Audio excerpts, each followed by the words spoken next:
Pues nada, como digo, buenas tardes y bienvenido y bienvenida a esta nueva conferencia de nuestro ciclo ECO.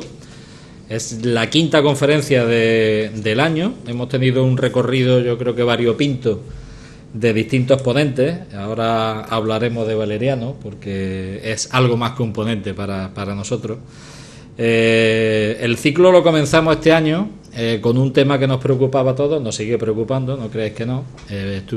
Vino Fernando Faces para hablarnos de economía, de cómo se veían las cosas el 19 de febrero. La titulaba Luz en el horizonte, decía el 19 de febrero. Yo creo que ahora parece que sí hay una determinada luz, un poquito de luz, y parece que por fin España, Europa, empieza a ver algo de luz. El 7 de marzo tuvimos aquí a Paco Ortiz, Francisco Ortiz, que, como sabéis, pues una de sus empresas, él vino a hablar de emprendedores, de Emprende tu Futuro. Él tiene una empresa que hace pistas de hielo, que no es hielo, sino son polímeros, y que, bueno, pues está vendiendo, la verdad, muy bien, ¿no? Y es un emprendedor andaluz al que pues le tenemos mucho cariño porque está haciendo cosas realmente interesantes. En abril tuvimos a Paco Pérez Valencia, de la Universidad Emocional, que nos habló de 1 millón de sueños. Yo creo que fue una conferencia ilusionante, ¿no? Y que nos levantó el ánimo a todos. Después cambiamos de tercio y tuvimos a Casimiro Romero, que nos habló de estrategias comerciales. Casimiro Romero, si recordáis que estuviste aquí, es el director de Disney en España. Entonces, bueno, está en Barcelona. Y la verdad es que nos habló de las distintas estrategias comerciales, de cómo comercializar sobre todo los productos de Disney. Él ha pasado además por diferentes compañías, ha estado en Telecinco, ha estado en Antena 3, ha estado en la radio, en muchos sitios, llevando siempre el tema, la dirección comercial de esas cadenas de televisión. Y bueno, y la quinta, ya tenemos aquí a la quinta y hoy vamos a hablar de energía, vamos a hablar de energía, sobre todo de energía renovable. Y hoy sí que digo que además pues no solo es un conferenciante, yo creo que es compañero, es conocido, es amigo, ha sido alcalde, ha sido de todo, pero ahora vamos a hablar un poquito de su trayectoria, de que evidentemente, aunque lleva toda su vida en Sevilla o mucho tiempo en Sevilla y alrededores, él es extremeño, y tampoco reniega de eso, ni mucho menos, y a mucha honra, él es un extremeño afincado en Sevilla. Es doctor en física por la Universidad de Sevilla, donde en 1980 ya ha llovido, obtiene la cátedra de termodinámica. Ha centrado su docencia en la Escuela Superior de Ingenieros y partiendo de la asignatura de termodinámica y energía renovable. En 1980 también crea el grupo de investigación que hoy destaca por contribuir al desarrollo actual de la energía termosolar, cuyas tecnologías están implantadas comercialmente con éxito y son punteras en el mundo. Como investigador ha dirigido 18 tesis doctorales e incontables tesis de maestría y proyectos fin de carrera. Ha generado 4 patentes y es autor de un buen número de publicaciones. Hoy tengo aquí la segunda edición del Reto Energético, que acaba de recién salidito, ¿no? Publicaciones, como digo, tanto científicas como técnicas. Destaca además por su iniciativa en malla de la universidad y por su actividad intensa y polifacética. Emprendedor de organizaciones para la promoción, Sodiam, Protermosolar, Estela.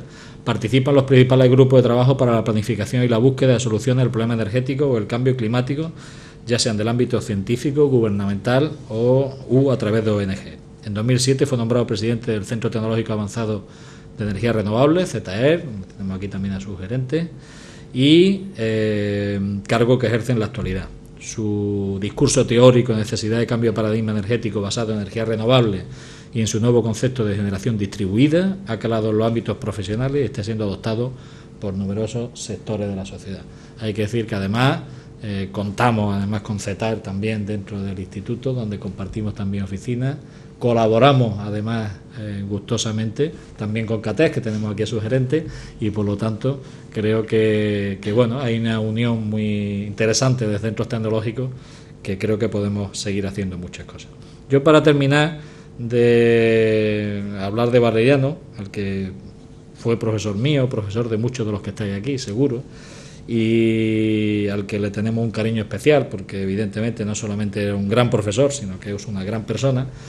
Yo creo que además ha vivido siempre o ha tenido siempre una vida a caballo entre cosas, y él siempre está aquí en la ciudad, pero él en realidad vive a caballo y le gusta mucho el campo y por lo tanto ha vivido y vive a caballo entre la ciudad y el campo.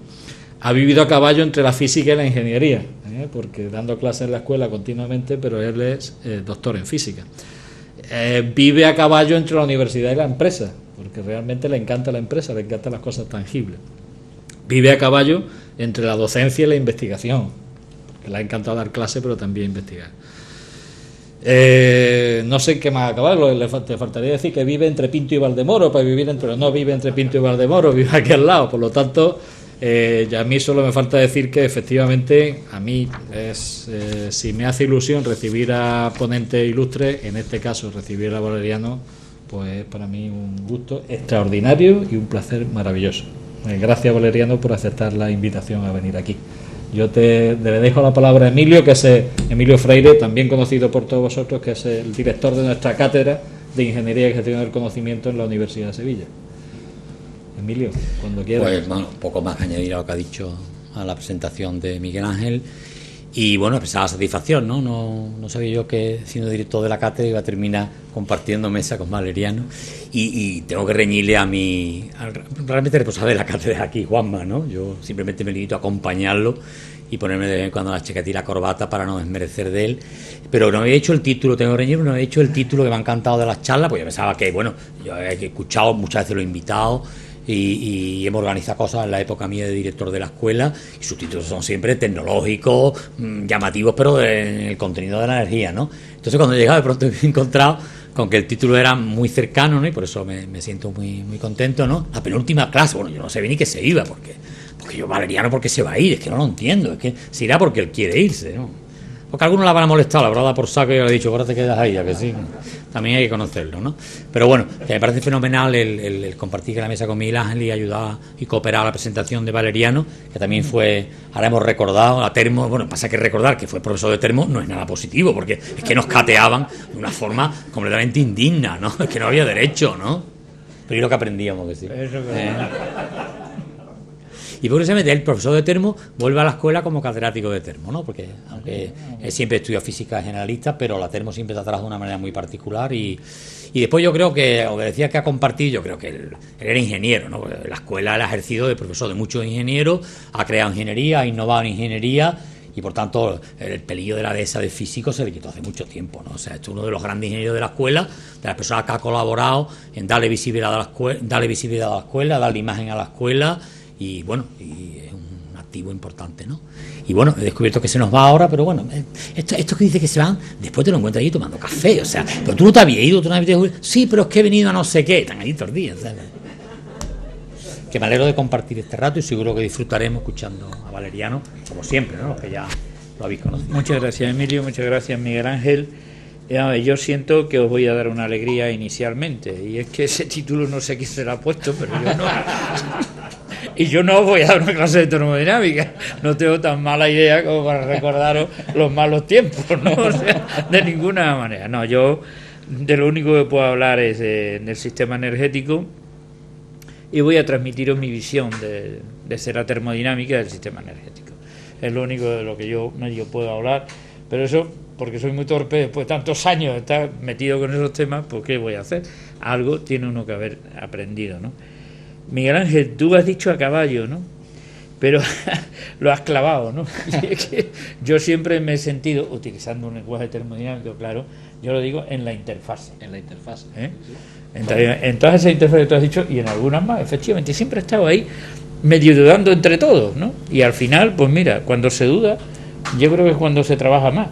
Porque como no sabes lo que estás haciendo, ni si lo estás haciendo bien, ni lo estás haciendo mal, pues no te queda más remedio de trabajar más. Y efectivamente yo he trabajado mucho en favor de las empresas, en favor de la universidad, en la investigación, en la aplicación. Esa ha sido mi visión. Y luego hasta eso me propusieron un día presentarme unas elecciones municipales, allá como un tonto que fui, y la mala suerte que la saqué, ¿no? Va y la saca. Entonces, aquellos 4 años... La saqué como la cátedra. La saqué, dice. La saqué. Aquellos 4 años, ¿para qué os voy a contar? Porque en aquellos 4 años no dejé la escuela. Pedí una cosilla en el ayuntamiento, me lo dieron, pedí otra cosilla en el me lo concedieron y fue tremendo, ¿no? La anécdota es que una de mis hijas, el día que ya me iba de alcalde, los trabajadores del ayuntamiento hicieron un librillo allí y escribieron sus cosas, ¿no? Y una de mis hijas cuando llega a casa me dice, papá, ¿yo puedo escribir aquí también? Digo, hostia, veremos a ver. Imaginaros lo que escribió, claro. Y desde entonces se me quitaron las ganas de presentarme a ningún puesto político más, claro, naturalmente. Bueno, pues si os parece vamos al grano, ¿no? Cuando quiera. Pues venga. Muy bien. Esto, Miguel, hay que colocárselo como me has dicho antes, ¿no? Como dicen los dermatólogos, vamos al grano. Vamos al grano.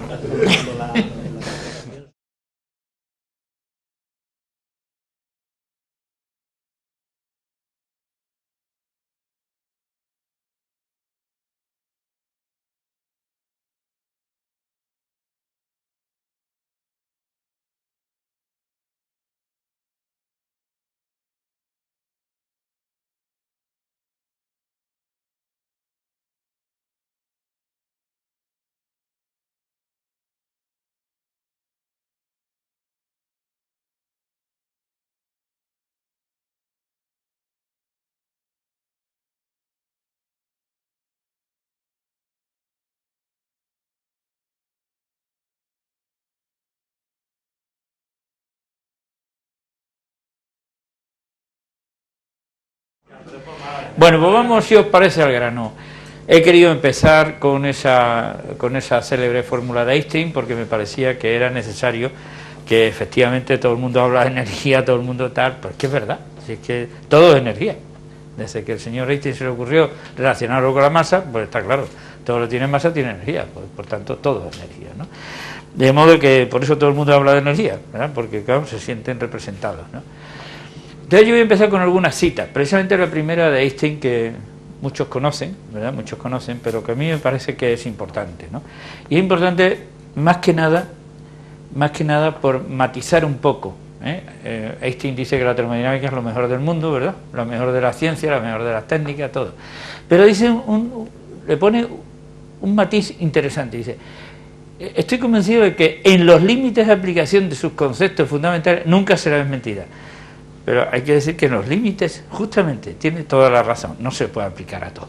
Es que todo el mundo aplica la energía a todo, o sea, a todo no. Por lo menos a todo no lo avala la termodinámica, que es una ciencia física concreta, sino solo en aquello en lo cual, dentro de los límites de aplicación.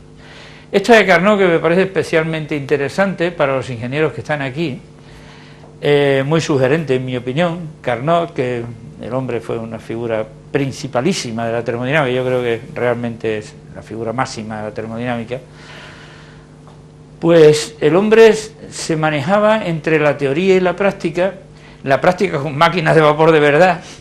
Es impresionante leer su librito, muy librito, que además estaba en francés, no estaba en inglés, ¿eh? No sé si le dieron alguna vez algún sesenio de esos, pero desde luego sin escribir en inglés el tío destacó en el mundo, ¿no?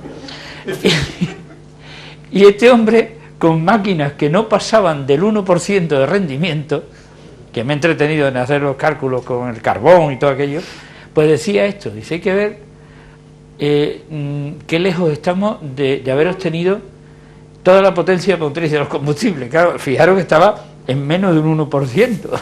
Y hoy, claro, evidentemente ya sabéis que hay máquinas térmicas que superan el 40% e incluso el 50%. Pues ya ves tú, qué visión tendría este hombre del futuro. En el 1824 dijo esto, ¿no? Esta de un libro que me impresiona muchísimo, quizás es el libro que más me ha gustado en mi vida, El macroscopio. Ya está agotada la edición, pero os lo digo, está en internet, lo buscáis y aparece. Es impresionante. A mí me llamó mucho la atención esta frase de un bioquímico, pues este hombre es un bioquímico. Lo que pasa es que era agregado cultural de la Embajada de Francia en Washington, ¿no? Y decía, entre otras cosas, dice esto: porque nada elude las leyes implacables de la termodinámica. La sociedad humana, cualquier máquina, cualquier organismo está rigurosamente sometido a ellas. Verdaderamente es espectacular, y eso a los que nos dedicamos a la termodinámica nos hace sentirnos muy seguros, muy a gusto, a lo mejor estúpidamente, pero es verdad. Dice, bueno, por lo menos el primero y el segundo principio se cumplen, digan lo que digan, luego lo demás ya veremos, pero eso se cumple, ¿no? Y esta otra, modestamente la escribí yo en el libro ese que está ahí, en la primera edición, claro. Y me ha gustado ponerla en honor a todos vosotros, ¿no? A todos los ingenieros, ¿no? Efectivamente, en la ingeniería la energía tiene todo un sentido práctico. No hay nada que no tenga que ver con la energía en la ingeniería. hasta el punto, claro, de que en muchos casos es el objeto principal de los trabajos del ingeniero.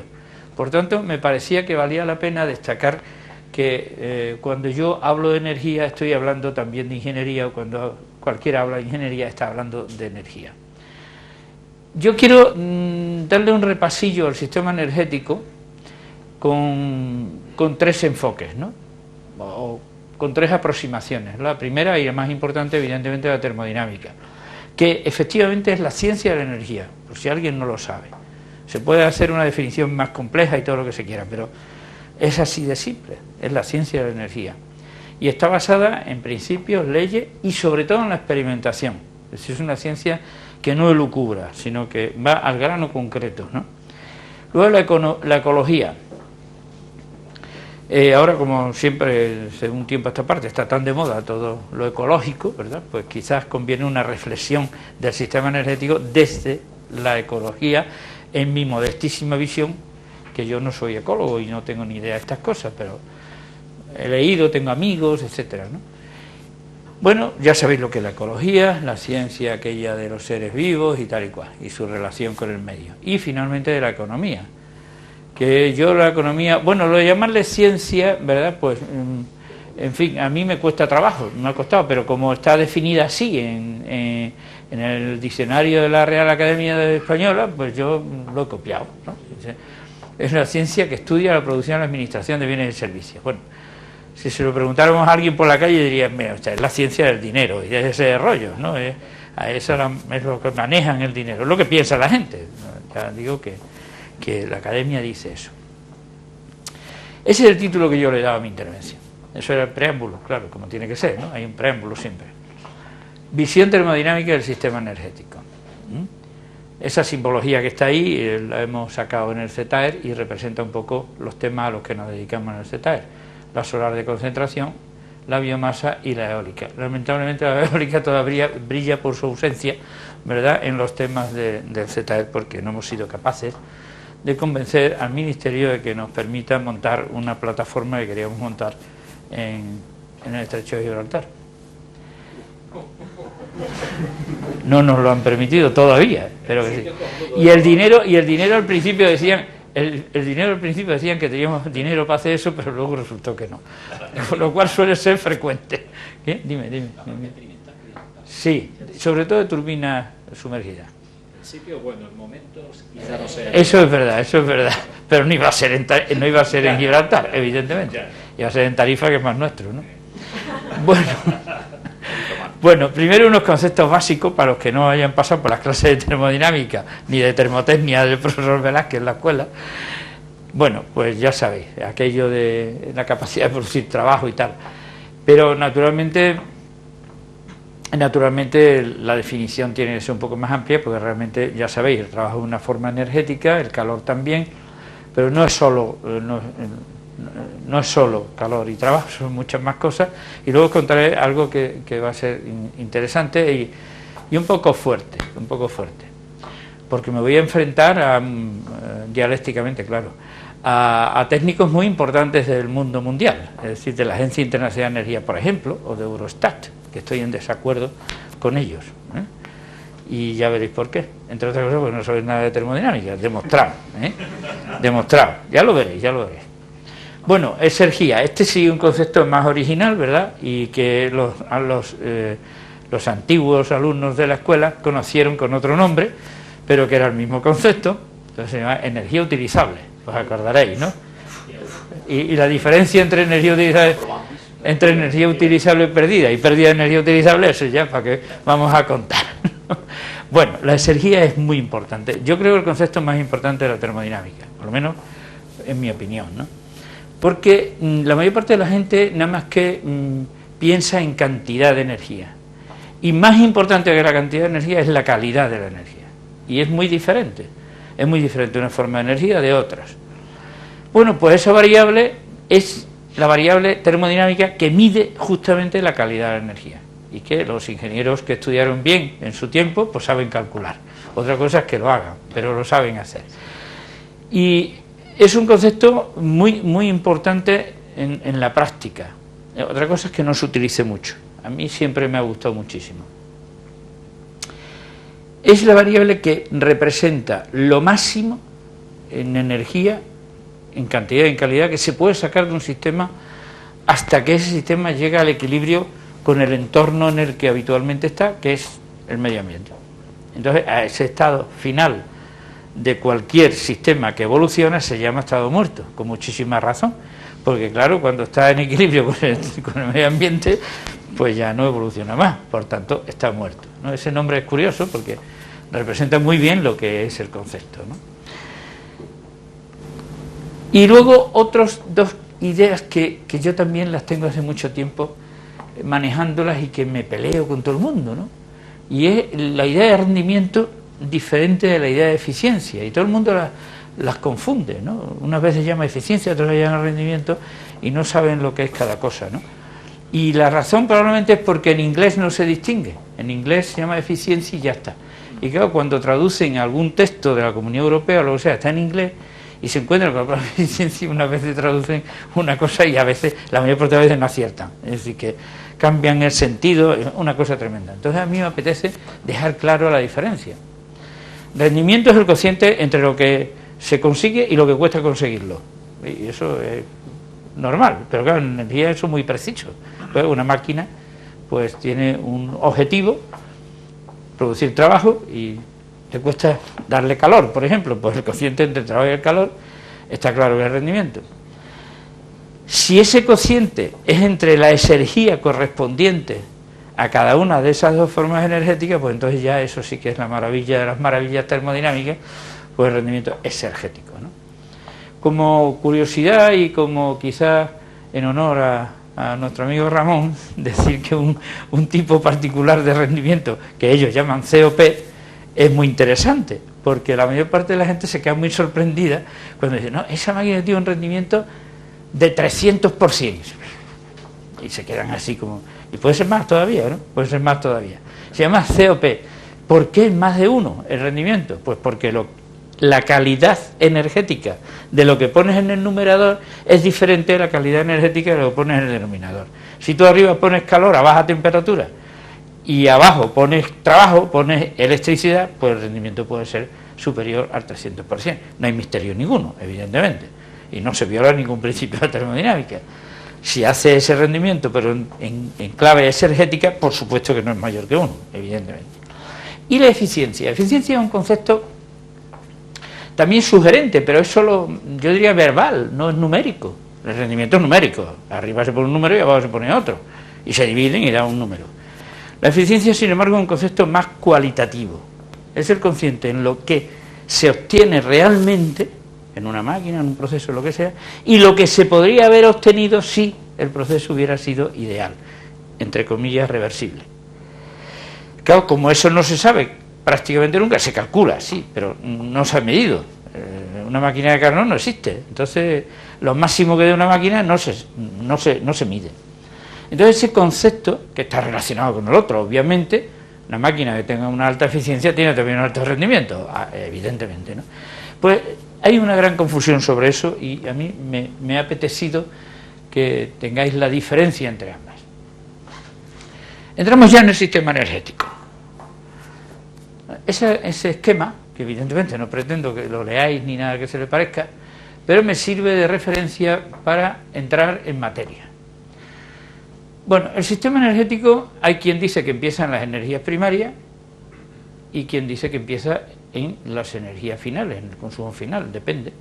Es evidente que si yo necesito luz artificial, como aquí, en este momento, pues yo necesito que haya electricidad. Para que haya electricidad necesito un sistema de transporte, para que haya un sistema de transporte tiene que haber una fabricación de la electricidad, y para que haya una fabricación de electricidad necesito unas materias primas. Por lo tanto, puedo empezar el esquema por un lado o por el otro.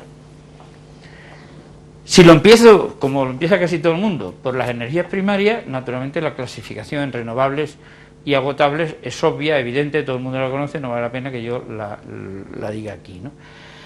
Lo que sí me interesa destacar es que desde las energías primarias hasta las fábricas de energías intermedias, léase las centrales eléctricas, las refinerías de petróleo, las centrales de gasificación, pues tiene que haber un transporte muy importante, muy significativo, tremendamente significativo en algunos casos, excepto cuando se trata de energía solar, que no hace falta ningún tubo para llevarlo de un sitio para otro, o el viento, que tampoco lo necesita. Entonces, transporte de las materias primas. Las fábricas, como digo, de las energías que yo llamo intermedias. Yo no llamo energía final, aunque oficialmente se llaman energías finales.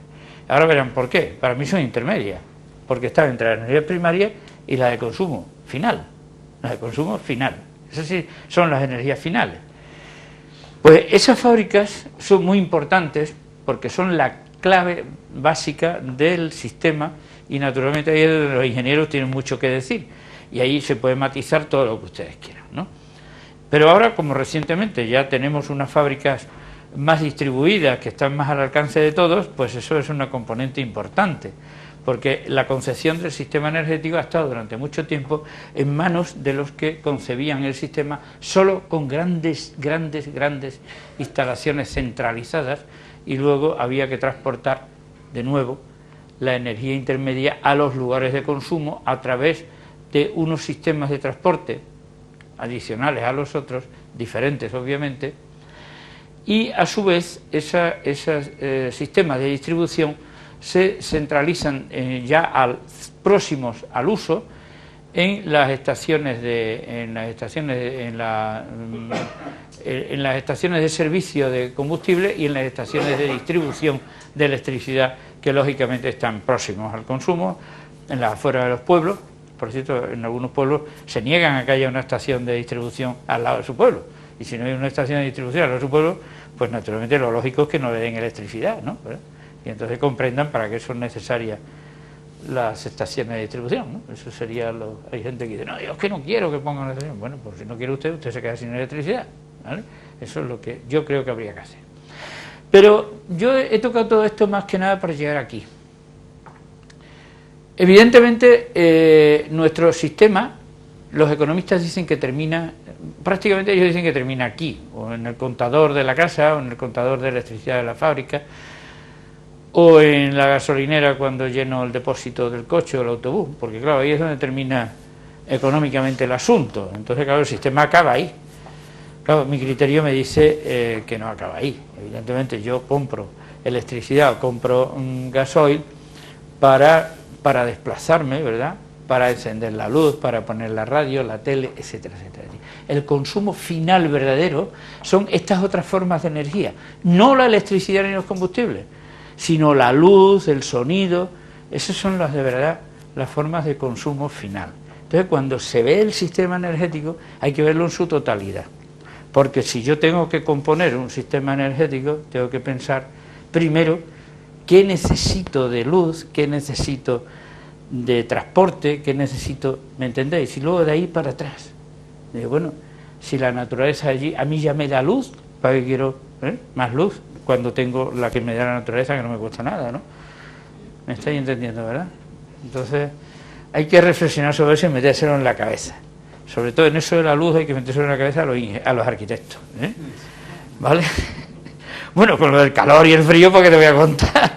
Porque claro, cuando ponen tantos vidrios por ahí, y en los vidrios, ya sabéis, se produce el efecto invernadero, lamentablemente, pues todo el calor que entra con la radiación solar que entra dentro, luego hay que sacarlo con el aire acondicionado, etcétera, etcétera, etcétera. Bastante claro, ¿no?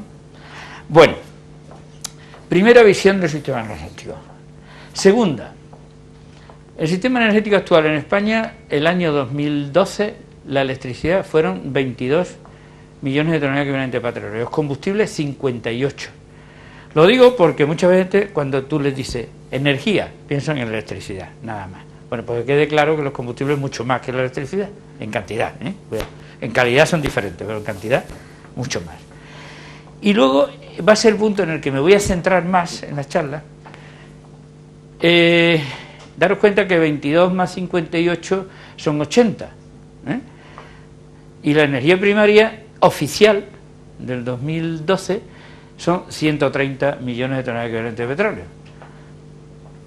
La energía primaria no se mide, se calcula. Las otras se miden.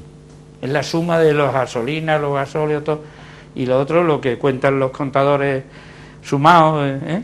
y todo eso pues da las cantidades que da, esas que están ahí, que son las de verdad. La energía primaria no, la energía primaria es un cálculo, y el cálculo se hace, y eso es lo que yo voy a criticar aquí hoy, se hace de una manera que ya explicaremos muy, muy mal. No siempre se ha hecho mal, cuidado, no siempre se ha hecho mal, pero ahora se hace muy mal, porque han puesto ahí, en ese sitio donde dicen cómo hay que hacerlo, han puesto a gente que yo creo que ni siquiera son ingenieros, ¿entiendes?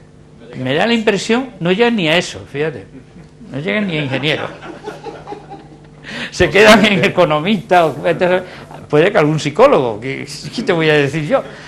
¿Qué te voy a decir yo? Bueno, pues según mis cálculos y con mi planteamiento, que coincide con el anterior y antiguo de la Agencia Internacional de Energía, así que no lo he inventado yo, para que quede claro que no vengo aquí a presumir de que he inventado un sistema de cálculo de energía primaria, está inventado hace muchos años, pues resulta que no son 130 sino 146. ¿Qué quiero decir con esto? Quiero decir que tenemos que tener una idea clara de qué cantidad de cosas estamos tratando, de qué cantidad de electricidad, qué cantidad de combustible y qué cantidad de energía primaria final, que entraremos en eso más adelante. Bueno, visto un poco así una panorámica energética del sistema, a mí siempre me ha gustado hacer esta referencia, siempre, hace muchos años, esto le llamaba yo hace unos años esclavo energético, ¿no? Un ser humano, nosotros, cualquiera de nosotros somos aproximadamente 100 vatios, lo sabíais, ¿no? Casi todos lo sabíais. Bueno, a partir de hoy mejor todavía, ¿no? Eso significa calculando en energía, eso en potencia, pues 2,4 kilovatios horas al día. Esas son las célebres 2000 kilocalorías que dicen los biólogos, lo mismo, o 207 gramos equivalente de petróleo al día. El ser humano como máquina, por tanto, son 100 vatios. Eso no quiere decir, hay un dato ahí, por ejemplo, de que Indurain en pleno esfuerzo daba 540 vatios, pero claro, era mientras estaba allí. Luego cuando se sentaba en el sillón en su casa, pues naturalmente no eran 540 vatios, sino solo 100, del orden de 100, ¿vale? Eso a mí me parece fundamental, que seamos conscientes de la referencia que el ser humano tiene que tener del sistema energético, y por eso lo pongo. Pero en la realidad, la media mundial de consumo de electricidad es de 7,92 kilovatios horas al día. Claro, evidentemente a base de consumir pues transporte, de consumir electricidad para otras cosas, etcétera, etcétera. Eso es la media mundial. Países bastante significativos del mundo, de la Unión Europea, la media 15,5. España la misma que la media. En Andalucía, como tenemos más energía natural con el sol, pues eso es lo que dicen todos, pues por eso consumimos menos, ¿no? Yo una vez tuve una bronca con uno del ministerio, que tú te acordarás de él, sobre que decía que no, los aparatos de calefacción naturalmente en el norte pues estaban justificados, pero los de climatización en el sur no, según él, ¿no? Y yo decía, hombre, tanto derecho tienen a estar calentitos los del norte como a estar fresquitos los del sur, ¿no? En fin, una historia buena, una historia divertida. Y luego en combustibles, pues por la misma razón también le echamos un poquito más entre electricidad y combustible, pues daros cuenta, ¿no? Bastante más de lo que somos como máquina. Es decir, el sistema energético nos proporciona una cierta cantidad de energía que es la que nos facilita la vida. Así hay que ser conscientes de que eso es una realidad. Yo no voy a criticarla ni a justificarla, simplemente creo que es correcto, es adecuado, es que estemos a gustito en casa, ¿verdad?, que podamos ver la tele o oír música, y eso cuesta energía y hay que ser conscientes de que es así necesario. Lo que no es necesario es cuando eso es de más de la cuenta, ¿no? Entonces esa es la reflexión que yo os dejo ahí. Bueno, vamos a ver ahora ya, a entrar ya en materia más concreta. Y me voy a meter mucho con la contabilidad de la energía, como he dicho, ¿no? El primer dato que es importante conocer es ese. Es qué cantidad de energías intermedias realmente consumimos. Esos son indiscutibles porque se miden, no se calculan, se miden. Entonces esa es la distribución de las fuentes energéticas de consumo final en España según lo manifiesta el Ministerio. He dejado eso para que se entienda que esto es un dato oficial de la página web del Ministerio. Entonces, como veis, todavía en España tenemos un 51% de productos del petróleo. Gasolina y gasóleo, vamos, para entendernos, y butano, ¿no? El carbón ya de consumo directo, casi nada. El carbón está desapareciendo del consumo directo. Las renovables fuera de la electricidad, porque en la electricidad están, ya veis, no hay nuclear aquí. ¿Por qué? Porque está aquí en la electricidad, claro, ni nuclear ni renovables eléctricas, claro. Y el gas natural es de consumo directo en calderas, etcétera, etcétera, ¿no? Entonces, esta composición es el punto de partida para entender cómo funcionan las cosas, con los datos numéricos que ahora veremos. Pero lo que importa mucho es darnos cuenta que el gran asunto es este, ¿eh? El gran asunto es ese, los productos petrolíferos, por las repercusiones medioambientales que luego tienen. Por eso he querido darle las dos visiones. Bueno, eso cómo ha evolucionado en los últimos años.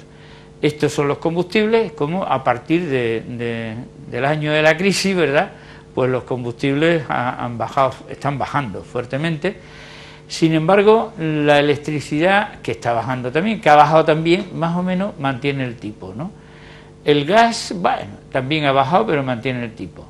Y las únicas que suben sistemáticamente son las renovables. Y estoy hablando de las renovables no eléctricas, ¿eh? ¿Eso es en España? Eso en España.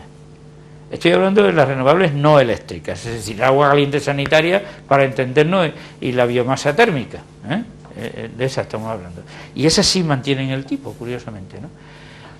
Y la electricidad, pues como he dicho antes, y el carbón, naturalmente, como he dicho antes, está bajando, ¿no?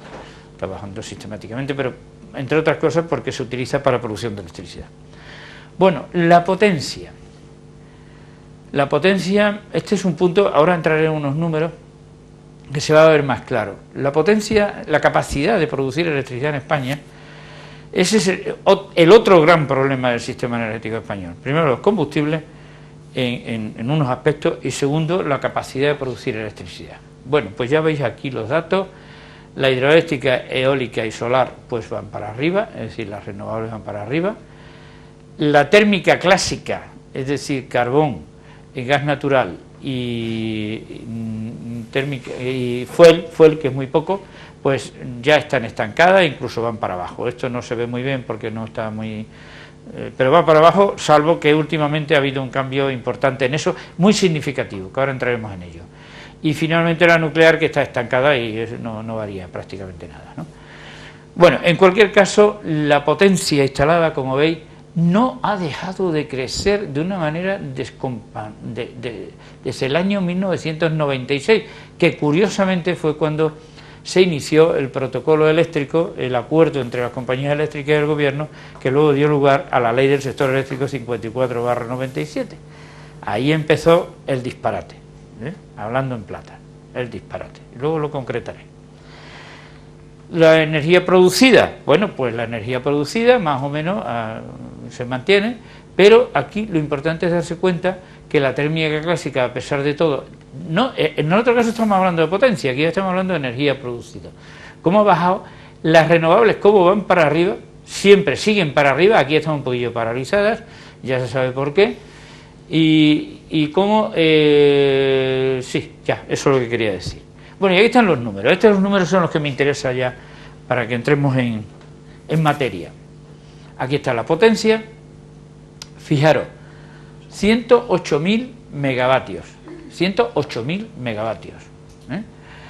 Distribuido en contaminantes, es decir, nuclear, carbón, fuel y ciclos combinados, y renovables, que son evidentemente hidráulica, mini hidráulica, que es esto, eólica, fotovoltaica, termosolar y biomasa. Esto es biomasa realmente. Y la térmica no renovable entra dentro de los contaminantes, están sumados aquí porque esas son las cogeneraciones básicamente con gas natural. ¿De acuerdo? Bien, eso es lo que hay, eso es lo que hay. Pero ¿cuál es el contraste? El contraste es que el máximo consumo en una hora punta, de un día punta, han sido 44.000 megavatios. Fijaros bien, 108.000 megavatios de capacidad, 108.000 megavatios de capacidad, y el máximo consumo 44. Aquí algo no ha funcionado, ¿verdad? Algo no ha funcionado. Me he entretenido en hacer esta columna, que la he hecho yo, esta la he copiado de lo que viene en el Ministerio, que es la cantidad total de electricidad producida por esta potencia instalada, con cada uno, ¿no? Y lo hemos sumado y nos hemos entretenido. Eso sí, eso lo he hecho yo, lo he dividido entre renovables y no renovables, pero aquí he puesto la electricidad que estas instalaciones podrían haber generado. Pues podrían haber generado el doble, efectivamente. La potencia es más del doble, pero como las renovables no funcionan todo el tiempo, las nucleares funcionan 24 horas, pero las solares cuando hay sol y la eólica cuando hay viento, pues claro, teniendo en cuenta todos esos factores, a pesar de eso, la capacidad de generación de electricidad de nuestro país es casi 600 teravatios hora, el doble prácticamente de lo que realmente han producido las centrales en el 2012, ¿no? Entonces este es un elemento clave, ¿no?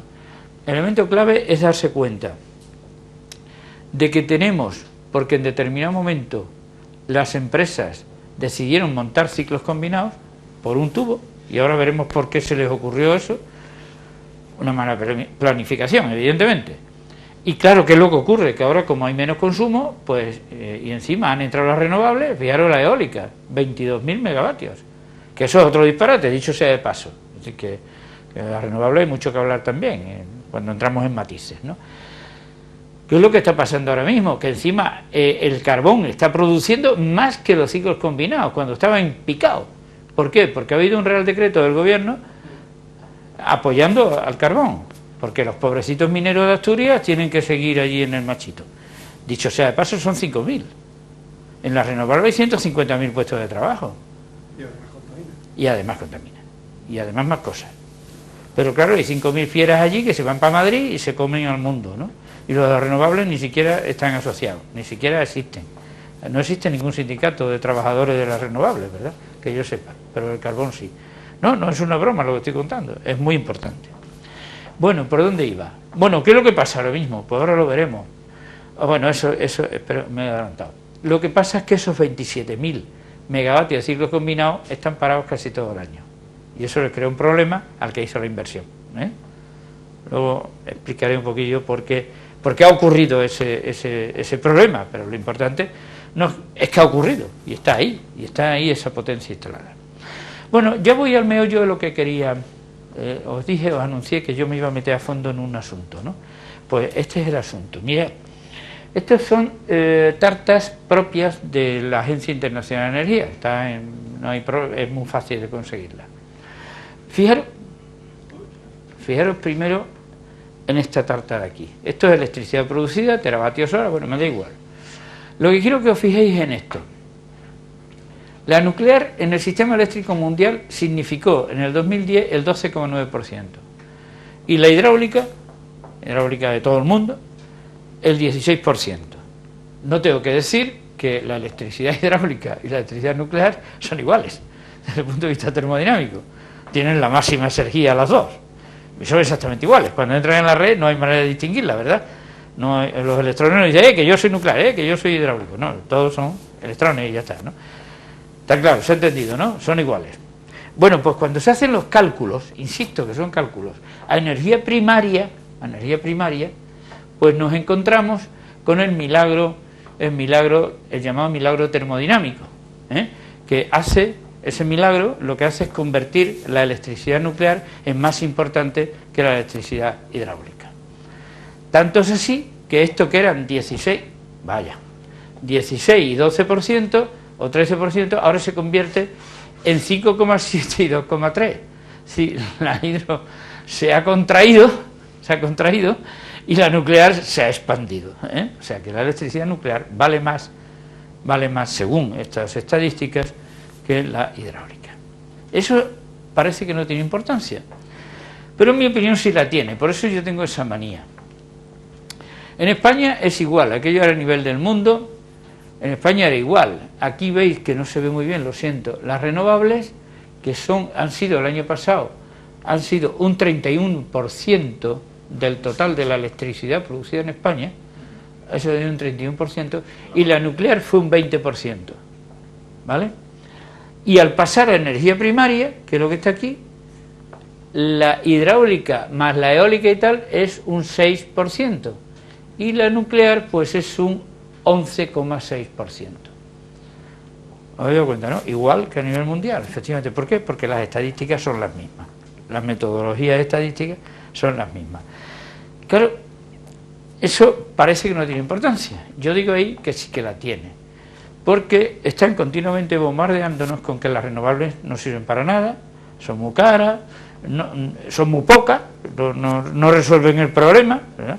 Y sin embargo la nuclear sí resuelve el problema, sí resuelve el problema, porque son más. Pues no, resulta que son menos. Lo que pasa es que nos enmascaran de tal manera que unos parecen más y otros parecen menos. El resultado final es que está metido en la mente de la gente eso que estoy diciendo, eso y más cosas. Pero eso cualquiera le pregunta y dice, la nuclear, hombre, claro, la nuclear, eso es fantástico, ¿no? La renovables, eso no sirve para nada, si eso no es nada, si eso no tiene importancia ninguna. Pues el 31%. Y la nuclear en electricidad el 20%. Y ahí sí que las cuentas son las correctas. 31 y 20% en electricidad. Cuando lo traducimos a energía primaria hacemos lo que nos dé la gana. Yo lo sé hacer para que salga al revés, ¿eh? Os lo aseguro, y lo hago, ¿eh? Y lo hago. Ahora lo veréis cómo lo hago. Y lo hago bien, ¿eh? Lo hago bien, ¿eh? Cuidado, lo hago bien. Bueno, y todo esto viene porque una institución tan importante como la Agencia Internacional de Energía y Eurostat tienen un departamento que se pone a pensar sobre estas cosas y hacen lo que han hecho. Yo me he pasado mucho tiempo, lo confieso, verdaderamente confuso. Yo decía, ¿cómo puede ser esto? Esto no entra en mi cabeza, no lo entiendo. Hasta que hace muy poco tuve un ratillo libre y me metí en la página web de la Agencia Internacional y busqué por ahí brújulas y me encontré el manual que esta gente tienen editado de las estadísticas y me quedé impresionado, pero muy impresionado, Ramón. Cuando tú lo leas te vas a enfadar más que yo todavía, seguro, porque te conozco. Es increíble, increíble. Y entonces lo entendí. Yo, claro, es que esta gente no tiene ni idea, confunden las churras con las merinas, es una cosa inenarrable. No sé, algo habrá que hacer. Desde luego yo pienso escribirle a quien sea, le voy a escribir, hombre, por favor, dígale usted a sus técnicos que pasen un ratillo por las clases de una escuela de ingenieros o una facultad de física. De verdad, no conocen el concepto de entalpía, ni el de energía interna siquiera. Confunden calor con, bueno, una cosa absolutamente inenarrable. Entonces yo he entresacado algunos párrafos de ahí que, bueno, pues me han divertido, ¿no? Entonces este es increíble, ¿no? Bueno, con el que empiezan el tratado es magnífico, por eso digo, totalmente de acuerdo, ¿no? Dice, los primeros días de la metodología se usaba el método... este no es, esto es que ha pasado aquí, que me he pasado uno. Eso, decía que estoy totalmente de acuerdo. Las estadísticas detalladas, completas, oportunas son imprescindibles para poder monitorear la situación energética a nivel nacional e internacional. Efectivamente, claro que sí, etcétera, etcétera. Bueno, magnífico, pero luego llega la verdad y empiezan con los balances energéticos y dicen cosas tan divertidas como esta. De la energía primaria en las cuentas energéticas. Por ejemplo, la producción bruta de electricidad de centrales hidroeléctricas se utiliza como la forma de energía primaria en lugar de la energía cinética, dicen ellos. Yo digo será potencial, ¿no? En el caso de que sean las centrales hidráulicas pero bueno, vamos a suponer que están pensando en centrales hidráulicas de estas de paso, ¿no? Y me da igual. Es verdad que ellos consideran que la energía primaria es la energía eléctrica que ha producido la central, no la energía potencial, la energía cinética que produjo la energía eléctrica. Entonces, claro, bueno, sigue más para adelante, ¿no? A ver si consigo explicarme bien, porque yo sé que no es tan sencillo. Bueno, entonces, la primera reflexión que yo me hago, no la que hacen ellos, es la siguiente. Vamos a ver, nosotros tenemos unas energías intermedias clarísimas. La electricidad, los combustibles son los combustibles, el agua caliente es el agua caliente, se mide y tanto, ¿no? Y eso está clarísimo. Ahora, cuando yo digo, lo quiero poner todo el sistema en unas energías, digamos, únicas que me sirvan de referencia. Dice, ¿cuál utiliza? La hidráulica, la electricidad hidráulica el calor, el poder calorífico superior o inferior de un combustible, ¿qué utiliza? Pues en el sistema que había antes, el que yo he titulado ahí de tradicional y razonable, y que le llamaban método de sustitución parcial, lo que hacían era bastante razonable. No es lo termodinámicamente óptimo, pero bastante razonable. Y es muy sencillo. Mire usted, como la forma energética más abundante, más utilizada es el petróleo, pues yo utilizo el petróleo como referencia. ¿Y qué utilizo el petróleo? Por su poder calorífico. 10.000 kilocalorías por kilo, pum, pum, pum. Toneladas equivalentes de petróleo, mi referencia. Mi referencia es ese combustible. Claro, cuando cojo otro combustible, le mido su poder calorífico, lo comparo con el petróleo y saco las equivalencias. El carbón, por ejemplo, pues 0,7, ¿verdad? Etcétera. Y hasta ahí, estupendo. Cuando hay combustibles no hay problema. Ahora bien, cuando llega una forma energética que no son combustibles y no pasa por combustible, por ejemplo la hidráulica, la eólica, pues ¿y ahora qué hago? Pues en el sistema antiguo decía, bueno, es muy sencillo. La electricidad que a mí me da una central hidráulica, yo la comparo con la cantidad de combustible que yo tendría que haber utilizado en una central termoeléctrica media del mundo para producir la misma cantidad de electricidad. Y claro, eso es razonable, ¿no les parece? Y claro, todas las formas eléctricas las transformo en energía primaria con ese criterio. Y eso pues me parece que era lógico, ¿verdad? Hombre, porque no vamos a hacer un balance de energía, que sería lo suyo, ¿no? Eso ya es panota, ¿no? Esta gente no sabe ni siquiera lo que es, no lo han oído en su vida, ¿no? Entonces, bueno, eso que era razonable, ahora lo comparamos con la realidad. ¿La realidad cuál es? Muy sencilla. ¿Cuántas formas energéticas primarias hay? Multitud. Mire usted, la que entra en un panel solar, pues es la radiación solar. La radiación solar la sabemos medir. Pero claro, ¿qué tiene que ver la radiación solar con el poder calorífico de un combustible? ¿O con la energía potencial de un embalse? Pues habría muchas formas de energía primaria. Entonces, si las ponemos todas, vale, mire usted, pero si las queremos juntar todas, pues habrá que buscar un denominador común.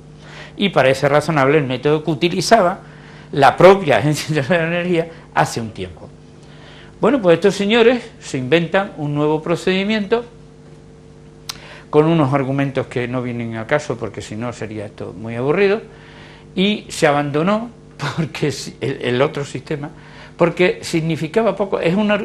Yo creo que aquí de fondo hay una mala traducción del inglés. Yo estoy convencido de que no puede ser tan malo como esto, ¿no? Decía, el argumento es increíble, ¿no? Porque significaba poco para los países en los cuales la hidrogeneración de electricidad era la mayor oferta, y porque los valores efectivos de sustitución eran difíciles de establecer. No lo entiendo. ¿Por qué va a ser difícil de establecer la cantidad de combustible que yo necesito para producir la misma electricidad que produce mi central hidráulica? Pues yo creo que, claro, divido por 0,36, que es lo que ellos mismos dicen, y ya lo tengo, ¿no? En fin, ya que dependía, de la eficiencia, cambia en eficiencia por rendimiento, marginales de la producción eléctrica. La sustitución parcial también tenía efectos irreales en el balance energético, ya que aparecían pérdidas por la transformación que no tenían ningún sustento físico. Hombre, por Dios bendito. ¿Cómo no van a tener ningún sustento físico? Claro que lo tiene. Es evidente que sí. Las pérdidas son las pérdidas y se calculan y punto, ¿no? Bueno, pongo ahí como imágenes por ahí, por hacer esto menos aburrido, una central nuclear, unos generadores eólicos y una central solar, una termosolar. Alguna imagen de termosolar tenía que poner, ¿no? Mira, estaba feo no poner ninguna, ¿no? Hombre, que no iba de eso hoy, pero alguna había que poner. Bueno, este es otro punto que enfoca ya a la propuesta que yo finalmente voy a hacer y que ya se me ha adelantado Miguel Ángel, la ha hecho por mí antes. En la presentación la ha hecho él por mí, ¿eh? Con eso de la generación distribuida, ya. Se ha adelantado a la jugada. Bueno, ¿qué le vamos a hacer? Luego le riño. Bueno, esta imagen la tengo hace muchos años, pero a mí me gusta muchísimo. Vamos a ver, el sistema energético actual, el sistema eléctrico actual en España se basa en una máquina térmica muy grande y que en este momento en España representa el 69,5% de producir electricidad. Grandes centrales térmicas de distinto tipo, entre ellas las nucleares, que funcionan de acuerdo con el esquema básico que todos vosotros conocéis, de una fuente de calor, la máquina térmica, que es la que produce finalmente la electricidad, y la cesión de calor al sumidero de calor, que como todo el mundo sabemos, para que el rendimiento sea el máximo, tiene que ser la mínima temperatura y por tanto la temperatura ambiente, etcétera, etcétera, etcétera. ¿De acuerdo? Y con eso, pues nada, ya tenemos la electricidad, la vendemos, etcétera. Y claro, rendimiento de esto, pues 1 dividido entre 3. Ese es el valor medio aproximado de todo el sistema termoeléctrico mundial, 0,33, ¿vale? 0,33.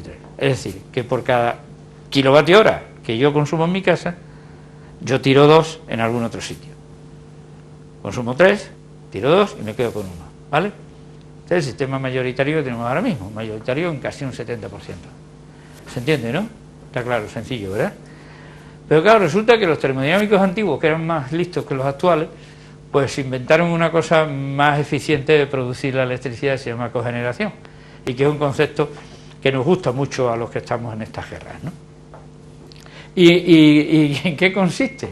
Bueno, en España eso significa un 11,56% de la generación de electricidad, que no es cero, ¿eh?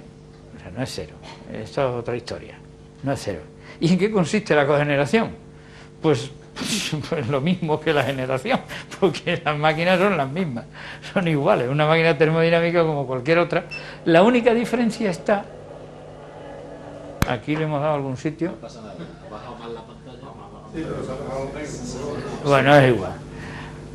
La única diferencia está, la máquina es la misma, en que el sumidero de calor, en vez de estar a la temperatura mínima posible del ambiente, está un poquito más arriba para que se pueda aprovechar.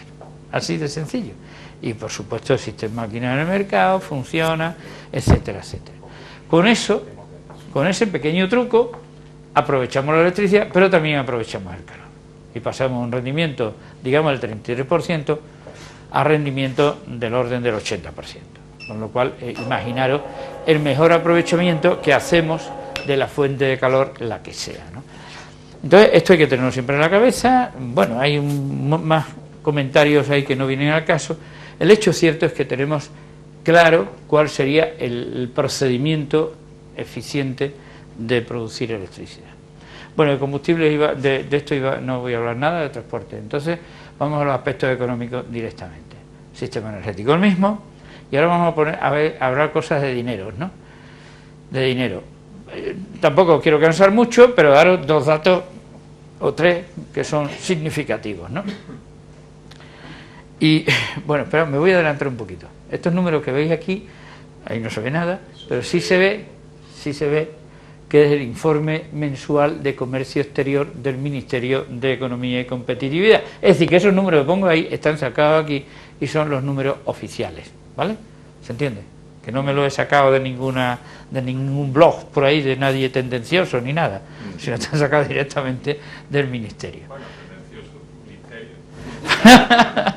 Bueno, pues ahí tenemos las cantidades, nada más y nada menos que 62.000 millones de euros tenemos que pagar al exterior para comprar los combustibles que consumimos en España.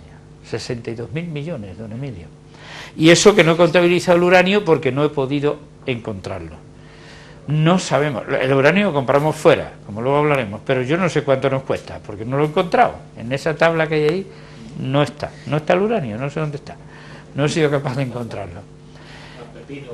Pero eso sí, en España somos muy listos, y nos gastamos los dineros comprando petróleo, etcétera, pero somos muy listos y también vendemos, también vendemos energía intermedia, vendemos a nuestros vecinos, a Portugal, a Francia, a Marruecos, vendemos electricidad y le sacamos un dinerillo que no está nada mal, sobre todo para el que vende y cobra, claro.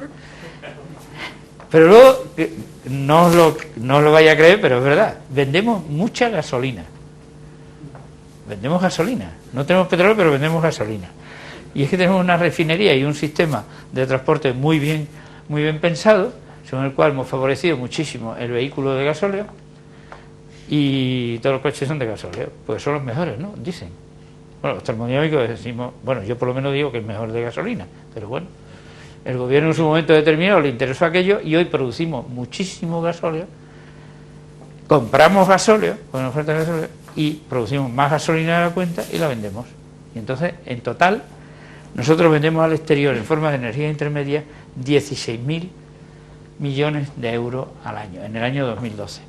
Naturalmente, la diferencia de los dos es el balance neto, que son 45.000 millones de euros del ALA que nuestra economía tiene que pagar al exterior, que es la cantidad mucho mayor que el balance final. El balance final es de 30 y tantos mil millones de euros, porque hay otros sectores en los cuales somos verdaderamente muy positivos, pero en este 45.000 millones.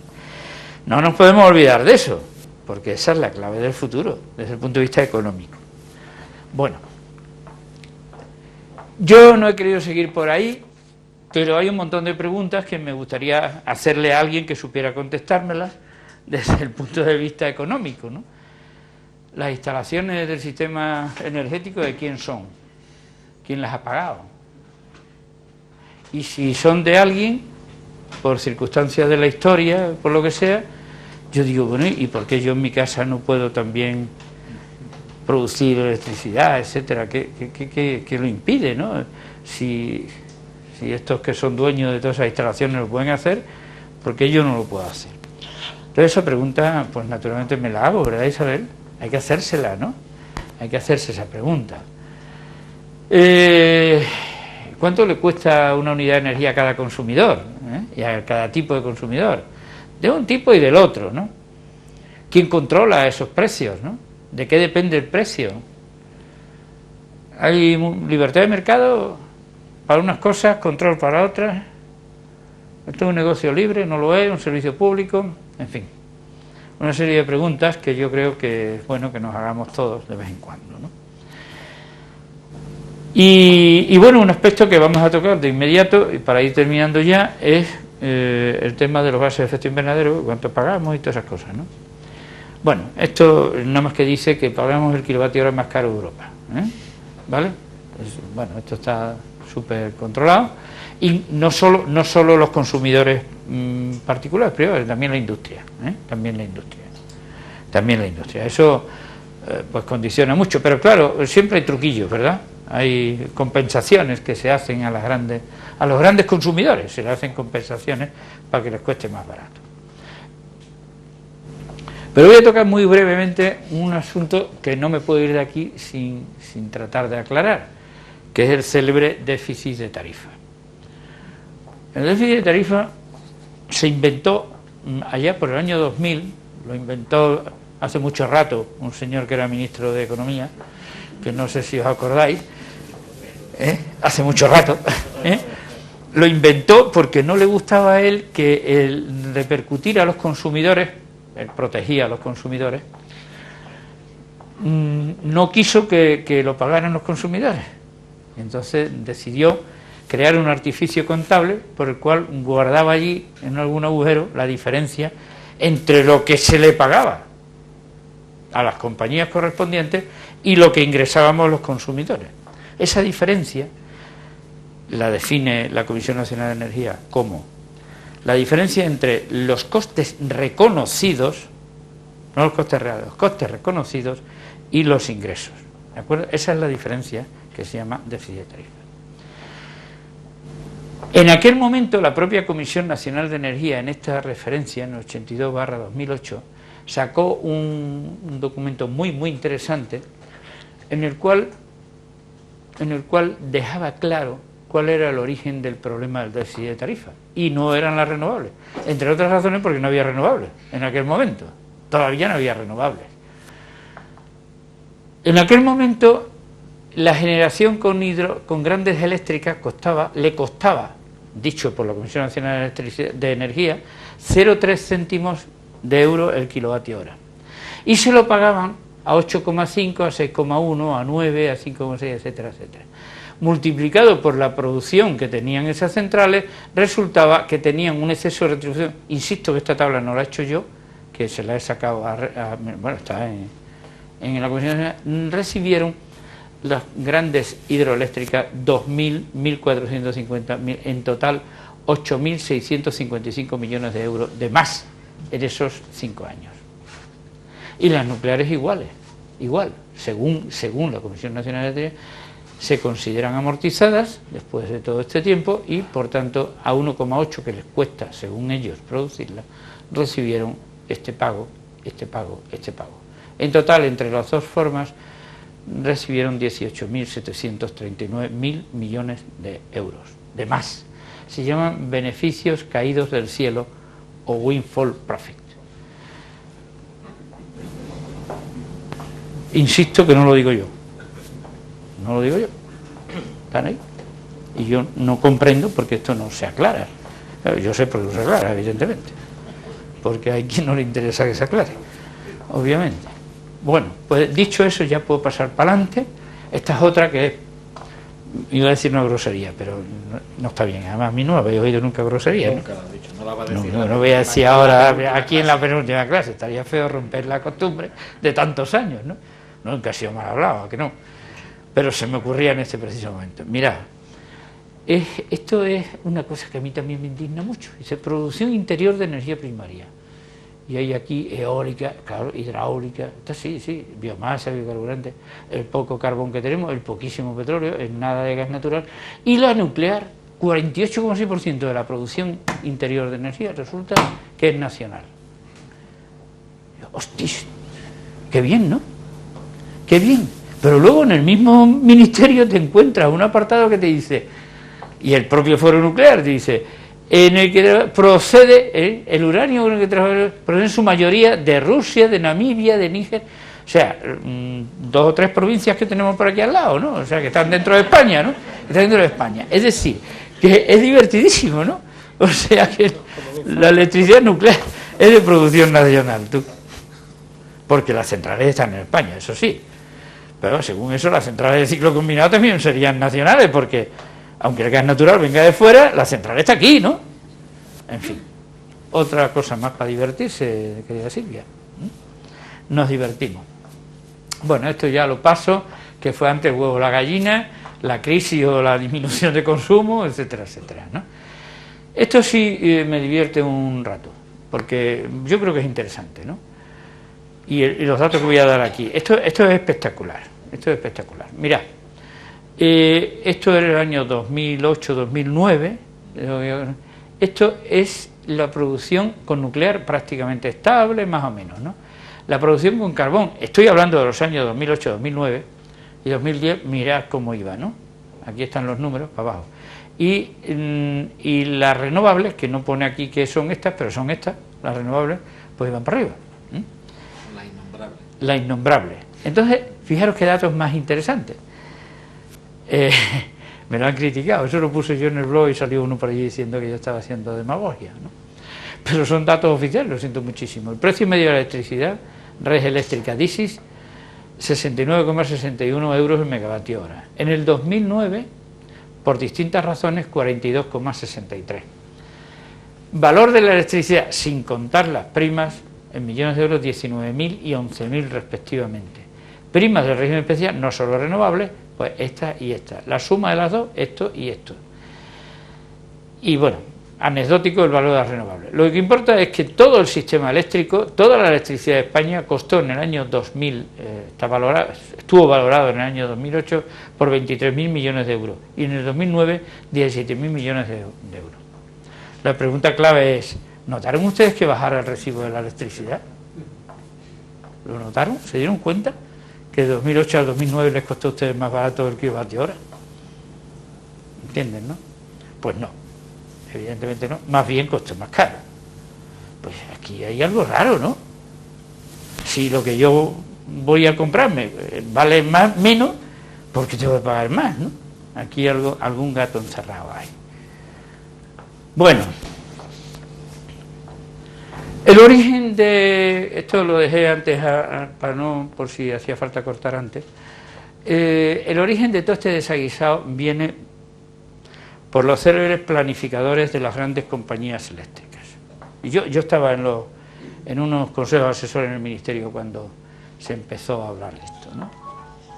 Ellos se hacían las cuentas de la siguiente manera, incluido el IPTS, que está aquí en el... pues estaba también... Estaban aquí al ladito, estaban también en la reunión, fui con él en el AVE. Y entonces tiene unos modelos maravillosos. Mira, a ti te gustan esos modelos, ¿no? Lo de la Comunidad Europea. Sí, sí, la Comunidad Europea. Pero fantástico, no te lo puedes imaginar. Según el cual el consumo iba a crecer de manera continua al 3,2% para siempre. Lo que ellos llaman el BAU, el Business as Usual, que eso es fantástico, parece una cosa espectacular, ¿verdad? Pues suena así muy bien, el BAU, ¿no? Y entonces ellos calculaban el consumo los siguientes años con ese BAU, ¿eh? Resultaba que en el 2020 pues iban a necesitar tanta potencia instalada porque iba a haber tanto consumo. Pero ya eso lo decían en el 2007. Y los datos del 2007, fijaros cómo eran respecto de los 2005. Digo, bueno, si no tiene sentido que mantengáis ese modelo cuando ya en 2 años se ha desfasado un 40%. Porque claro, para el 2007 ellos preveían un consumo como este. Y fue este. Y en el 2008, este. Y bueno, claro, ahí se embarcaron unas inversiones y esas inversiones ahora se las comen con papas. Simplemente. Pero las tenemos que pagar entre todos, eso sí, no os preocupéis que las pagaremos entre todos. Pero esas inversiones están hechas y veremos a ver lo que eso significa cuando tengan que ir cerrando ciclos minarios, que tendrán que irlo cerrando, quieran o no quieran. Bueno, los aspectos ambientales, muy rápidamente. Los aspectos ambientales tienen mucha importancia, ya lo sabéis, es la contrapartida a los aspectos económicos. Lo único que frena al desarrollo económico ahora mismo son los aspectos ambientales.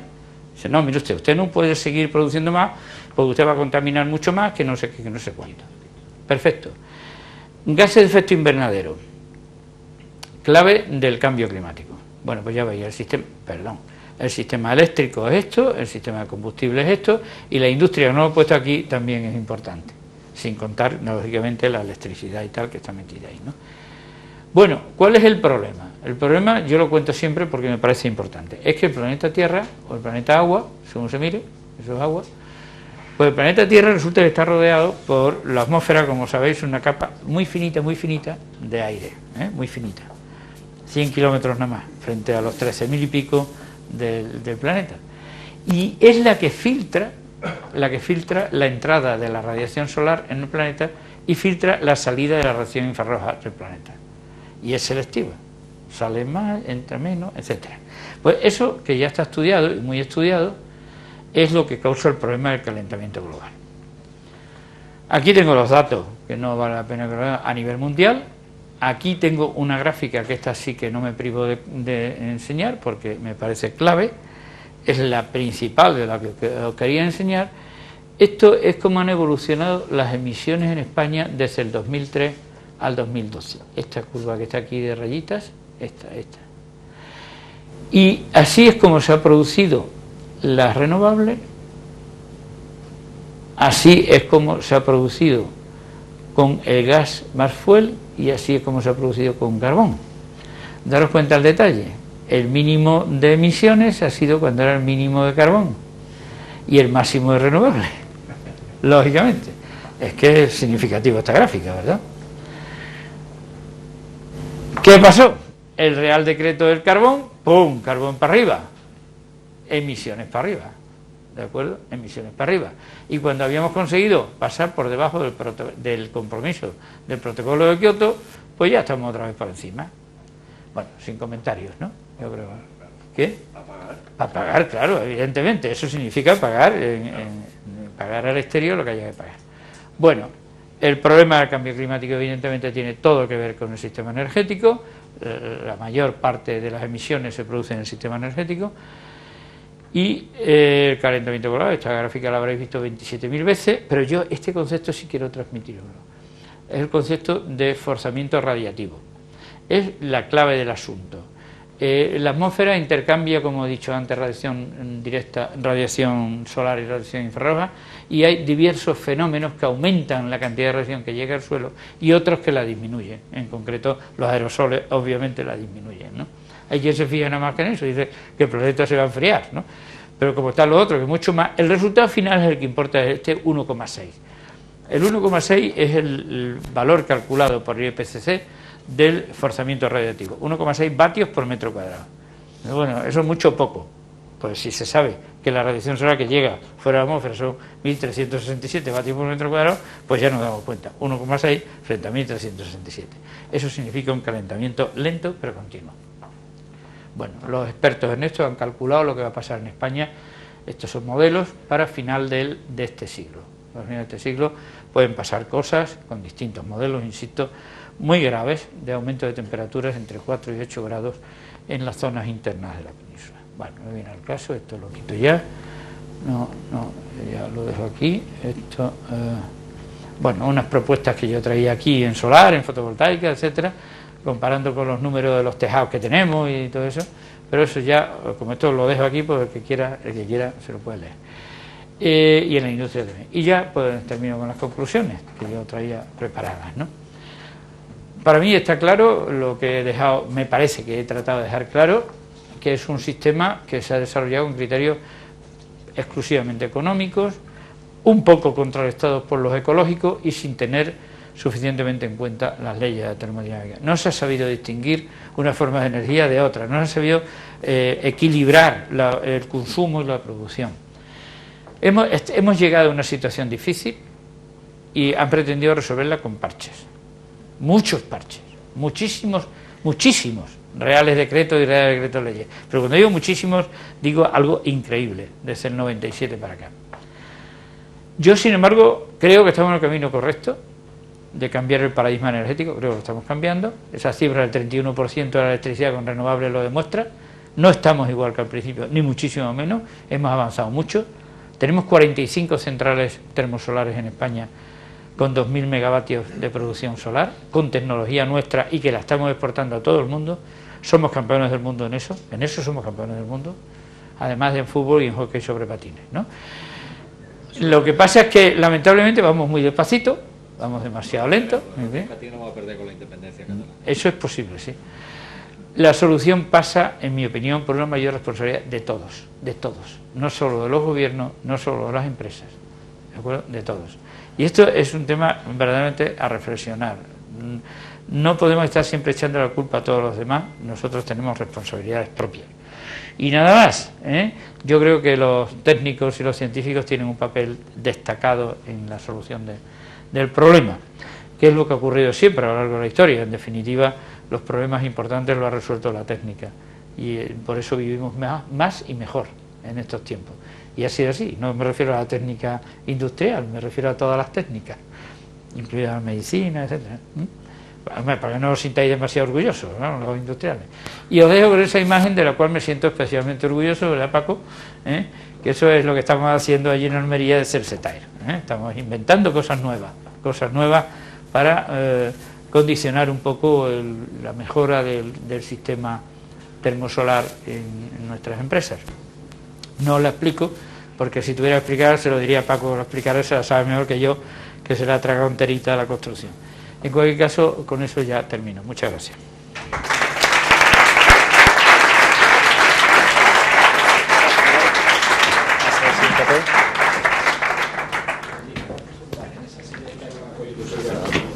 Te ha puesto aquí para que no te... Para no se caliente. Muy bien. Pues... Uy, yo ahora un traguito de agua. Sí, señor. Bueno, como no sé si me pasa mucho de tiempo. No, perfecto. Como no podía ser de otra manera, yo creo que elocuente. Y bueno, ha puesto sobre la mesa un montón de temas que yo creo que tenemos ahora un ratito de debate, el que queráis y el que aguantéis, en relación a todo esto, en relación, yo creo, a esas tres miradas, ¿no?, que se le puede hacer, que es la mirada científica, la mirada económica y la mirada ecológica, ¿no?, de todo el problema, que yo creo que por ahí anda todo, ¿no?, que depende de quien tenga más peso en las decisiones, pues seguramente iremos por un camino o por otro, ¿no? Así es que, bueno, en vuestras manos están las preguntas, Juanma, ya siempre abriendo desde la casa. Este es el que le tienes tú dicho. Este es el que le tengo yo dicho siempre, que tiene que abrir el debate. No hace falta que le diga nada, pues lo abre siempre, esté de donde esté. Tengo tres preguntas. Venga, tres. Joder. Una periodística, otra filosófica y otra práctica. Eso del trío de cosas ha calado, ¿eh? La periodística. Déjame el bolienda. Toma. Normalmente es habitual, Valeriano, que se reconozca la energía solar en el apartado de energía renovable. Tienes que decir González de la SER. Yo voy a... Venga, Didi. En la transparencia que te has puesto sobre el sistema energético distingue entre energías renovables y agotables. En ese sentido, la energía solar no sería una energía renovable. ¿no? Hombre, yo- Joder. A ver si te voy a tener que contar la anécdota ¿En qué, aquella. en qué espacio de tiempo? A ver si te voy a tener que contar la anécdota aquella divertida de una señora entre público, que en una charla así como esta, pues el conferenciante dijo, pues el Sol lleva ya funcionando 5.000 millones de años y le quedan otros 15.000 millones de años. Y dice la señora, por favor, ¿ha dicho usted 1.000 millones o solo millones? Es que me había preocupado, ¿no? Sí, sí, empiezo a preocupar. En ese sentido, ya me dirás tú a mí, es renovable totalmente, claro. Hombre, a un nivel de ser humano, a un nivel de la eternidad, pues qué sé yo, ¿no? La pregunta filosófica A ver. con el hombre, el Esa desarrollo era de los- periodística. Esa era periodística, Esa era ya. periodística. Hombre, no esperaba menos, ¿eh? Es matizado. Las pensiones se van a acabar antes que el sol. Ya te lo digo. Más filosófica. Ahora mismo el problema que tú has planteado efectivamente de la capacidad de la potencia instalada y el consumo que tenemos a nivel mundial y la problemática que pueda suponer con el desarrollo de las nuevas economías, digamos China, etcétera y demás, digamos que el mundo va a crecer o está creciendo en la medida que es capaz de tener instalada energía como para poder crecer, es decir, la energía en la que condiciona el crecimiento actual del desarrollo de estos países que están ahí pues asomando la patita. Algo más que asomando, ya están Algo ahí. más que asomando. Hombre, es evidente, ¿no? La respuesta es evidente, pero hay que hacer una consideración colateral a la que tú haces, ¿no? No sé si tú conoces los límites del crecimiento de Meadow, lo del Club de Roma. Pues te lo recomiendo, eso en mi juventud me influyó muchísimo, ¿eh? Y la guerra árabe-israelí también. Y yo siempre empiezo por ahí. Yo siempre digo, la reflexión que hay que hacer es que un sistema finito puede llegar y tiene que llegar para ser sostenible realmente a lo que se llama una curva en S, es decir, que empieza creciendo exponencialmente, tiene un tramo más o menos equilibrado y luego vuelve exponencialmente disminuyendo hasta llegar a un límite, ¿no? La otra alternativa es la curva en S, la curva en campana, es decir, tiene un crecimiento exponencial, llega a un máximo y luego baja hasta cero. Esas son las características del desarrollo sostenible, del desarrollo con un material o algo agotable, ¿no? Hay multitud de ejemplos en la biología. Es evidente que la Tierra tiene un tamaño determinado, aquí caben los que caben, y llegará un momento en que no quepan más. Entonces, ¿cuál va a ser el límite? Porque al principio las dos curvas tienen estamos al principio. Las dos exponenciales. Al principio la curva en campana no se distingue para nada de la curva en S. Naturalmente tenemos que hacer lo imposible por conseguir llegar a una curva en S y no caer en una curva en campana. ¿Y eso de qué va a depender? Del agotamiento de los recursos. Y está claro que el recurso convencional en el cual está basado mayoritariamente el sistema energético actual es el petróleo. Y el petróleo, a medida que 1.300 millones de chinos sigan por donde van, que van a toda pastilla, te lo aseguro. Bueno, esa gráfica que nos he enseñado era de los vehículos que hay en cada país por 1.000 habitantes. Aquí tenemos como 500. En China tienen como 5 por 1.000 habitantes. Pero los chinos van a tener 500. El recorrido que tienen todavía. Cuando esos 500 vehículos por 1.000 habitantes en China empiecen a comer gasolina o gasóleo, verás tú. Es que los hindúes que están al lado son 1.100 millones. Y los brasileños y los mexicanos, etcétera, etcétera, ¿no? Aquí tiene que llegar a una solución de sostenibilidad en el buen sentido, no sostenibilidad económica como entiende que aquí tenemos, sino sostenibilidad física. Claro. ¿Y el fracking entonces, Valeriano? El fracking, yo lo que entiendo del fracking es que es acentuar, porque esa es la otra componente, el cambio climático, la componente del calentamiento global. Bueno, ya ves lo que ha pasado con el carbón. Aquí nada más que digo que tire carbón, tiro emisiones. Y bueno, pues creo que no hace falta que te diga más, ¿no? Al margen de las dificultades técnicas y de todo tipo que significa sacar el gas de ahí abajo. Y de los riesgos no conocidos, ¿no? Pero de momento yo lo que me fijo es que quemar más combustibles fósiles es acentuar el cambio climático. Y lo que hay que hacer es justo lo contrario, porque si no estamos condenados a lo que estamos condenados. Bueno, me queda la pregunta práctica. La práctica. Sí, ¿cuándo es el examen y si entra todo lo que hemos visto hoy? Bueno, ya sabes tú que yo... Fue siempre un machaque. Sí. Así, siempre. ¿qué le vamos a hacer? Pues nada, el año que viene ponemos el examen el mismo día y a la misma hora, ¿no, Miguel Ángel? No hay ningún problema. Y luego se lo vamos a corregir a don Ramón, que ese es bueno corrigiendo. Te acordarás, ¿no? Sí. Sí. Os voy a contar un secreto que os vaya a divertir un montón. ¿De Ramón? ¿Es un secreto No, de Ramón Ah. no. De Ramón no me lo traigo estando él delante. ¿No? Si te lo cuento luego cuando no te... No, de una persona que conocéis y que compartía conmigo responsabilidades en la cátedra mucho tiempo, y todo el mundo pensaba que yo era el bueno y él era el malo. Todo el mundo habéis pensado eso. Pues no, en realidad era al revés, el malo era yo y él era el bueno, cuando nos juntábamos los dos a poner las notas, ¿entiendes? Hombre, tengo que confesarlo. Tú eres el que bajaba la nota media. Yo era el que daba caña y él el que, hombre, pobrecillo, que tal, igual, aunque no lo parezca, que las apariencias engañan, ¿verdad? Hay alguno que lo sabe por aquí, o alguna. Yo te iba a hacer un ruego. Miguel Ángel. La reflexión que ha hecho antes ¿La qué? la reflexión acerca del carbón nacional, del decreto. Yo oí el otro día en la radio, debí de oírlo mal, porque la cifra no me casa, porque hablaban de que se iban a poner un 7,5% de la energía primaria en base al carbón nacional, y yo creo que no hay ni carbón nacional para dar el 7,5% de la energía habrá que primaria, con lo importar. cual, si eso fuera así, estaríamos fomentando ahí el que haya empresas fantasmas que compren carbón a Polonia y todo el carbón nacional, y al final te cobren. Pero bueno, vamos más de esta parte. El hacer desde el CETAER o desde la posición que ocupa algún análisis un poco en términos económicos comparativos de lo que significa lo que tú has dicho antes, que yo sí lo he pensado y que a mí sí me escuece, porque todavía recuerdo cuando dice la mili que los mineros hacían la mitad de milímetros. Siempre hemos tratado con guantes de seda el tema minero como si fuera un problema universal. Adiós, Aquí, Manuel. el asunto del PER ha servido para justificar las mayores barbaridades dichas contra cualquier Mira, sistema de protección social. Y Miguel Ángel. En temas de energía renovable, donde podíamos ir muy a la cabeza, pues lo impedimos con medidas como esta, que pasan desapercibidas. Estoy totalmente de acuerdo contigo, como bueno, con esa capacidad seguir manteniendo Garoña después de tal, pues es también estúpido, ¿no? Pero todavía es peor efectivamente lo del carbón, yo estoy de acuerdo contigo. Desde ese punto de vista tienes toda la razón, en mi opinión. Lo que pasa, y ese estudio que tú demandas, yo lo he pensado muchas veces y siempre he buscado algún profesor de económica que pueda echar una mano, porque yo de economía no entiendo nada, ¿no? Habrá que buscarse a alguien que lo haga, ¿no?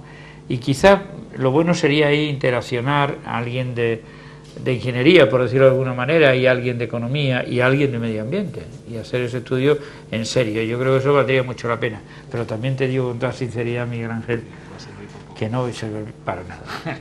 Yo llevo hecho informes, estudios, me divertí mucho un día, aquí me parece que fue cuando vinieron los chilenos, allí arriba, ¿te acuerdas? ¿No? Que me dice uno, ¿y usted no va a decir lo que tenemos que hacer en Chile? Y hombre, claro, por favor, ¿para qué he venido yo aquí sino para deciros lo que tenéis que hacer? Yo lo que pasa es que llevo diciendo 40 años en mi país y todavía no me han hecho caso. De modo que no a creo. Ver si en Chile cuela, no, a ver si cuela en Chile. Yo me hartaba de reír porque lamentablemente estas cosas luego no sirven para nada. Pero sí, a mí me da mucha satisfacción haberlas hecho. Y haberte quedado tranquilo de que lo que estabas pensando era verdad, pero no pasa de ahí, Miguel Ángel, no pasa de ahí. Pero tienes muchísima razón en tu argumentación. A ver,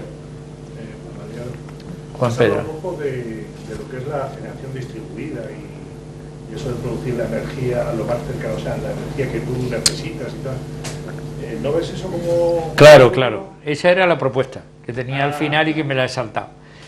Porque ya me parecía que me estaba pasando de tiempo y yo me gusta ser discreto. Y como eso todo el mundo lo sabe, y además lo ha dicho Miguel Ángel, ¿para qué lo iba a decir yo ya? Sin querer. Pero efectivamente ese es otro estudio que sí que es muy interesante, el que a mí me apetece más personalmente.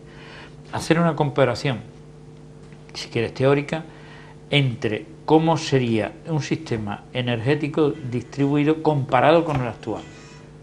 Sí, una central nuclear, 1000 megavatios. ¿Te acuerdas, Paco? ¿Cómo serían 1000 centrales de otro tipo de 1 megavatio? La comparación de todo tipo, económica de todo tipo, entre un sistema y el otro. Evidentemente sería un ejercicio sumamente sugerente, ¿no? Actualmente a nivel europeo se está hablando mucho de smart cities y cosas así. quizá en ese marco sí que se puede... Por supuesto que sí, en los Smart City, Smart Grid y todo aquello. Hay gente que yo creo que se lo cree, ¿eh? Yo vengo, o sea, que se va un poco tarde. Que incluso se lo cree, ¿no? Sí, sí. Y la prueba es que hoy venía por eso llega un poco tarde, a ver, mi amigo Valeriano, que vengo en una tesis doctoral en el departamento de ingeniería eléctrica de mi escuela, que todos conocéis, está muy pegado, aunque tiene un nivel científico muy alto, está muy pegado a la realidad, tiene una spin-off, contrato con todas las grandes empresas del sector, tanto en distribución, y era una tesis de estimación de estado, que sabéis que es la clave a la hora de la gestión de la energía eléctrica, pero no era en alta ni en media, era en baja. Me llamó la atención, a partir de la base, pues una tesis doctoral que no había hecho casi nada en estimación de estado y que había que hacerlo. Y cuando el departamento dirigido por nuestro querido amigo y antiguo alumno Antonio Gómez Expósito se dedica a eso, le dedica esfuerzo y tiempo a una tesis doctoral, es que ellos se lo creen. No, claro que sería como el coche eléctrico, sino esto parece que se lo creen y han dedicado tiempo y esfuerzo también No, el coche que tiene al tema El coche eléctrico no es palabrería. No, pero te digo porque a veces las grandes empresas hablan de él y bueno, y han pasado 10 años y sigues viendo que no hay una apuesta seria, ¿no? Como el Pero quad, este ¿no? tema, Como el quad, ¿no? Claro. Que todos los físicos teóricos hablan del quad, pero nadie lo ha visto nunca. me ha llamado la atención porque yo he estado mal, el tema de eso de estimación de estado siempre eran alta, con mucho en media, no, esto era en distribución y se planteaban la hipótesis, una de las hipótesis del trabajo era atacar a la Smart Grid. Y en ese sentido quería preguntar, ¿qué pasó con lo de las pilas de hidrógeno? Que era una de las apuestas físicas. Ese es un tema sumamente interesante, pues no pasa nada. Hace años, como un ejemplo de generar tu Vamos a ver. El hidrógeno, yo recuerdo que vino por aquí un famoso de estos, Jeremy Rifkin, a la escuela. A la escuela, un tiempo. Yo lo he oído varias veces, sí. Y detrás de él intervenía yo, en el salón de actos grande aquel de la escuela. Y yo critiqué algunas de las cosas que había dicho Rifkin. No voy a broncar, me echaron los queridos compañeros y amigos de la escuela. Porque me había atrevido yo a criticar al señor Rifkin. Los que lo habían traído a él. Bueno, no lo sé. Y el asunto es ese, es que el hidrógeno es un vector energético interesantísimo por una razón conceptual básica, y es que se puede almacenar y la electricidad no, y entonces eso permite una mejor gestión del sistema, no cabe duda, pero atiende un momento, escuchándolo y avanzando, te lo aseguro. Pilas de combustible hay muchos desarrollos muy interesantes, pero todavía no han dado el salto a lo comercial por distintas dificultades, ¿no? Pilas de combustible, consecución de hidrógeno a partir del agua, a partir del metano, en fin, hay mucha movida. Y como pasa siempre en la tecnología, cuando menos te lo esperas, salta la liebre, ¿verdad? En todos los ámbitos. Tú te llevas 20 años con células fotovoltaicas y ahora llega un momento, das el salto y bueno, las instalaciones fotovoltaicas van creciendo a una velocidad increíble y además eso ya no lo para nadie, eso va a pasar como con esto. Dentro de nada la gente va a montar sus instalaciones en su casa, pero comprándola en el Corte Inglés, vamos, o sea, pero así. ¿Qué? Los lobbies son muy fuertes. Claro, pero los lobbies serán muy fuertes, pero la gente tiene más fuerza que los lobbies. Cuando alguien se convence de una cosa en su casa, la hace y no le pide permiso a nadie. Ya veréis lo que va a pasar. Todo eso del peaje ese de conexión y tal, eso se va a quedar en nada, porque la gente le va a dar la vuelta al tinglado y se lo va a montar en su casa. Eso no lo para nadie, por mucho que diga el señor ministro Soria. ¿Qué? Que ahora entiendo por qué eres tan amigo de Galán. Sí, te has fijado, ¿no? Muy amigo mío, de toda la vida. Lo has comprendido, ¿no? Hombre, amigo Jorge. Carlos. Yo me alegro de que mi también antiguo profesor Emilio haya mencionado al vehículo eléctrico, porque aquí te quiero pedir que te mojes, si es posible. ¿Yo? Tú sabes, yo me muevo siempre. Yo estoy medio ahogado ya, o sea que...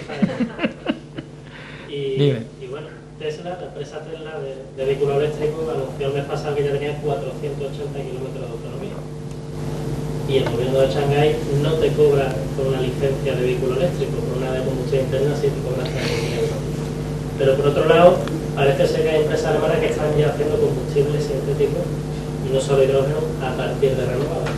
Entonces, por un lado, tienes como opción el vehículo eléctrico, que tú mismo puedes producir la electricidad en tu casa, y como otra posible opción, un combustible sintético que te sirve, digamos, un oligopolio a través de la red. ¿Tú qué crees que puede ser más posible? Pues yo creo que van a ser posibles las dos cosas. Eso es lo que te dice el sentido común, que van a ocurrir las dos cosas. Porque claro, a las grandes empresas eléctricas les va a interesar muchísimo el coche eléctrico, por razones obvias, de que será la única forma de solucionar su problema de bajada de consumo, y luego los ciudadanos pues se las van a apañar para pagar lo menos posible. Y todo el mundo, siempre que piensa en renovables, siempre que piensa en renovables, piensa en disminuir la factura que ellos tienen. Todo el mundo lo piensa eso. Hasta ahora no lo han visto claro, pero llegará un momento en que lo van a ver claro, y como lo vean claro, se van a lanzar, y se lanzan. Y ya hay gente que lo está haciendo, me consta, que lo está haciendo, no con vehículos eléctricos. ¿Que el vehículo eléctrico va a ser con baterías de alta eficiencia o va a ser con pila de combustible? Pues eso está por ver todavía, eso va a ser... Yo no creo que pase de 5 años sin que eso lo veamos hecho una realidad. Sí. Porque lleva mucho tiempo ya trabajando en eso. ¿Carlos? Ramón.